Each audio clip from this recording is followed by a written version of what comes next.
Hello friends, मैं doctor Anshul Parashar, physiotherapist, joint efforts physiotherapy clinic से। आज के वीडियो का टॉपिक है विंटर्स में करने वाली वो एक्सरसाइज जिनसे आप अपनी बॉडी को बहुत जल्दी वार्म अप कर सकते हैं। और ये सिर्फ 5 एक्सरसाइज हैं, वो 5 एक्सरसाइज जिनको आप बेड से उठते के साथ ही या फिर बेड पे उठने से पहले मॉर्निंग में सबसे पहले कर सकते हैं। इन एक्सरसाइज को करने से आपकी बॉडी वार्म अप होती है। आपको विंटर्स की वजह से यानी सर्दियों में जो जकड़ाहट होती है उसकी वजह से जो कमर में दर्द होता है, आपके घुटनों में दर्द होता है, उसमें आपको आराम मिलेगा। तो स्टार्ट करते हैं आज के टॉपिक के साथ में वो 5 एक्सरसाइज जो कि आपकी विंटर्स को आराम से निकाल देगा।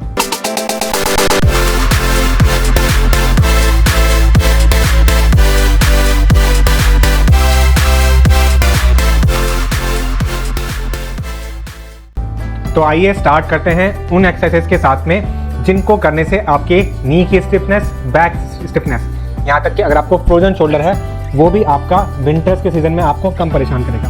इन एक्सरसाइज को करने से आप वार्म अप फील करते हैं, आपको एक स्ट्रेचिंग का अनुभव होता है और आप अच्छे से अपने पूरे दिन का काम कर सकते हैं। तो सबसे पहली एक्सरसाइज है, इसके बारे में आपको बताना चाहूँगा कि अगर आप बेड पे सो रहे हैं तो सोते सोते के साथ ही आप उठने से पहले सबसे पहले अपने पैरों के एंकल को आगे पीछे ले जाइए।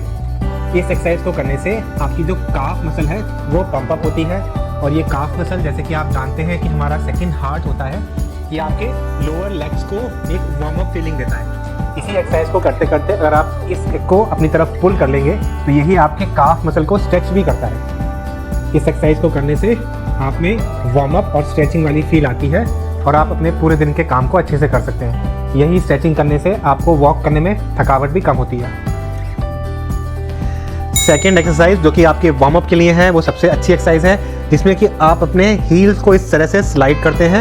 इस एक्सरसाइज को हम लोग हील स्लाइड बोलते हैं और ये एक्सरसाइज आपको 10 बार राइट लेग से और 10 बार लेफ्ट लेग से करनी चाहिए। इस एक्सरसाइज को करने से आपके नी और हिप जॉइंट में मोबिलिटी आती है, वार्म अप होते हैं और जब आप उठ के बैठेंगे या चलेंगे तो आपको कोई भी क्रैम्प या फिर नी में स्टिफनेस नहीं होगा।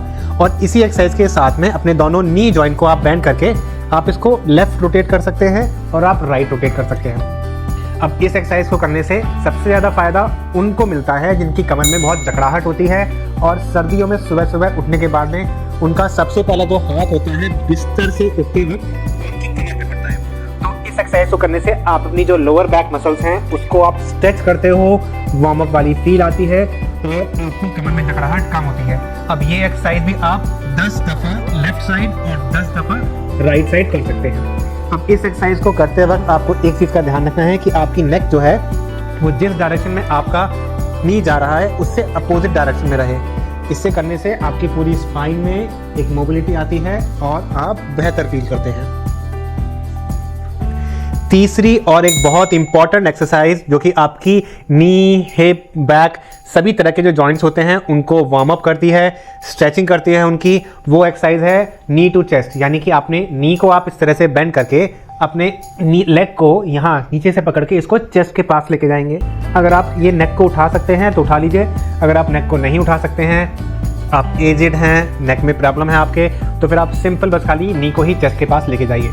बट मेरा रिकमेंडेशन ये होता है कि आप अपने लेग को इतना ऊपर उठाइए कि आपका चिन जो है आपके नी के पास जाना चाहिए। अब इस एक्सरसाइज को आप 5 बार लेफ्ट नी के साथ कर सकते हैं और 5 ही बार अपने राइट नी के साथ कर सकते हैं। और ये एक्सरसाइज आप देख सकते हैं कि नी, हिप और लोअर बैक में बहुत अच्छा मूवमेंट लेके आ रही है। जब आपने 5-5 बार दोनों पैरों के साथ कर लिया है तो इसी एक्सरसाइज को आप दोनों नी को बेंड करके और इस तरह से अपने नी को हक करके दोनों नीज को चिन के पास लेके जाइए। इस एक्सरसाइज को करने से आपकी बैक मसल्स में स्टिफनेस बहुत कम होती है, जो कि मुझे भी अभी अनुभव हो रहा है कि काफ़ी अच्छा लग रहा है ये एक्सरसाइज करने के बाद में। और मैं उम्मीद करता हूँ कि अगर विंटर्स की वजह से आपको भी कुछ लोअर बैक में पेन या स्टिफनेस है तो ये एक्सरसाइज एक मिराकुलस एक्सरसाइज हो सकती है आप लोगों के लिए। तो अब हम मूव करते हैं fourth but not the least बहुत इंपॉर्टेंट एक्सरसाइज, जिससे कि आप अपने hip, lower back, upper back, shoulder सबको मोबाइल करते हैं।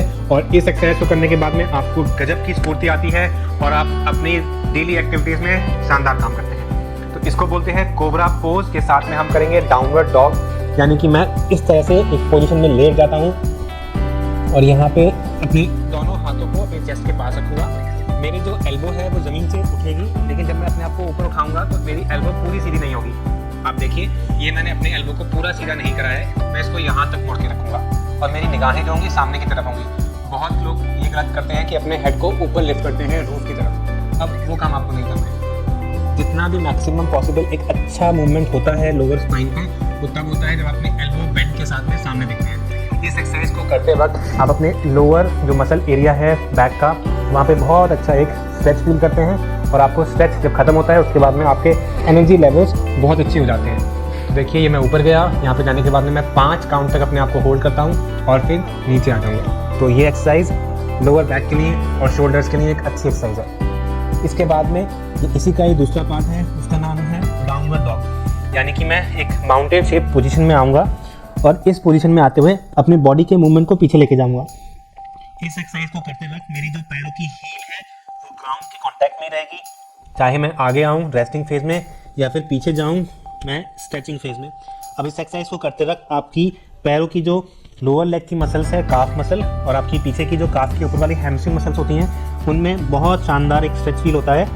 और क्योंकि मैं इस एक्सरसाइज को एक फॉर्म के ऊपर कर रहा हूँ, अगर आपकी बॉडी वार्म अप हो गई है तो आप इस एक्सरसाइज को ग्राउंड पे भी कर सकते हैं, योगा मैट डाल के या कोई भी एक मैट डाल के, और इस एक्सरसाइज को करने से आपका बैक पेन और बैक स्टिफनेस काफ़ी हद तक ठीक हो सकता है।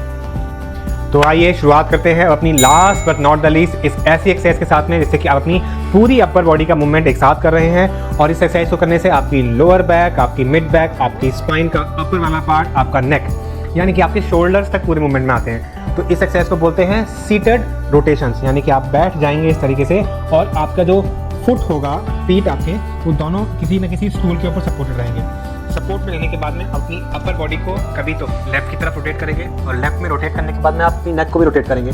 आपको जितना मैक्सिमम हो सकता है पीछे देखने की कोशिश करनी है, वहाँ पे रुकना है आपको 5 सेकंड के लिए। और सिमिलरली आप राइट साइड में भी जाएंगे और आप जब ये एक्सरसाइज कर रहे होंगे तो आप फील क्या करेंगे कि आपका लोअर मसल एरिया, आपका दूसरे साइड का अपर मसल एरिया और आपका नेक वाला एरिया, यहाँ पे बहुत बढ़िया आपको स्ट्रेच फील होगा।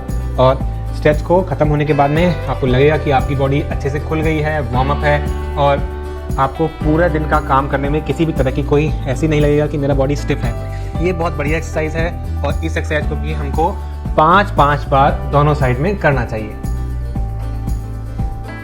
मैं उम्मीद करता हूं कि इन एक्सरसाइज को आप जितना भी विंटर्स का सीज़न आता है डेली मॉर्निंग में बेड से उठने से पहले इस वीडियो को प्ले करेंगे। अगर आपके घर में कोई बुजुर्ग आदमी है तो इस वीडियो का लिंक आप उनको फॉरवर्ड करिए, और फॉरवर्ड करने के बाद में आप क्या ऑब्जर्व करेंगे कि जब वो एक्सरसाइज कर रहे हैं और एक्सरसाइज करने के बाद में आप उनको 15 दिन दीजिए। 15 दिन बाद आप उनकी बॉडी के मूवमेंट को, मोबिलिटी को, उनके काम करने की क्षमता को ऑब्जर्व करिएगा। ये बहुत सारे पेशेंट्स को मैं एक्सरसाइज बता चुका हूँ और हर पेशेंट ने मुझे 100% बताया है कि ये एक्सरसाइज को करने से उनकी बॉडी अच्छी फील होती है। ऐसा उनको लगता ही नहीं है कि उनकी बॉडी में किसी तरह की कोई स्टिफनेस है। तो ये था आज का वीडियो जिसमें आपको बता रहे थे विंटर्स में करने वाली 5 सबसे महत्वपूर्ण एक्सरसाइज जिनको करने से आपकी बॉडी में स्टिफनेस कभी नहीं आती है। उम्मीद करता हूँ ये वीडियो आपको पसंद आया होगा। इस वीडियो को इसी तरह से लाइक, शेयर और सब्सक्राइब करिए। Thank you for watching joint efforts physiotherapy clinic.